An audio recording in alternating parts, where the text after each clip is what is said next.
As everyone is well aware, on Shabbat, we don't shake lulav and etrog. Hachamim were gozer. Maybe someone might carry it, and therefore it's asur to shake lulav and etrog on Shabbat. The question that arises is, Rabotai, when someone now has to move it on Shabbat, as again, you have no purpose for the lulav and etrog, you have nothing to use it for. Is one allowed to move it if you left it on the table?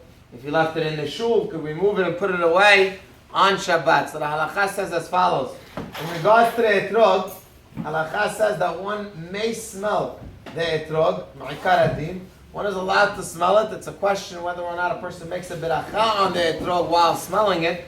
Right? If while you're using it, you want to smell it, so being that it's a safek, whether or not you have to make a beracha, it's best not to smell the etrog while using the etrog. Afterwards, after you're done with the mitzvah, if one wants to smell it, it's mutar to smell the etrog and make a beracha. However, that is all for the etrog, and therefore, on Shabbat, you're allowed to move the etrog, being that again, it has a purpose, you could smell it.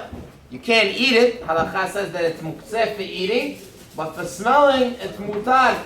So therefore, one is allowed to, again, would be allowed to smell the etrog on Shabbat, and therefore would be allowed to move it. However, the haddasim, halakha says that it's asur to smell it, because it becomes muktze for smelling even during the week, not on Shabbat, all week long.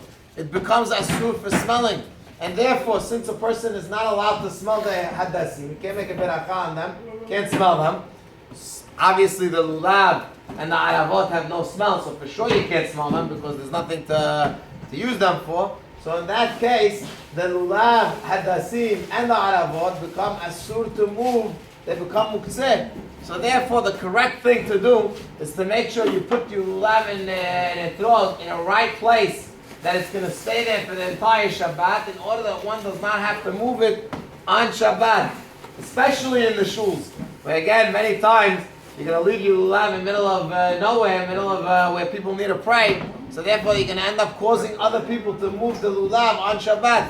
So the correct thing to do is, again, take the lulav, put it on the side in a place where it's going to be away from where people are going to need that place, in order that one should not have to move it on Shabbat in regards to the halachot of muktze.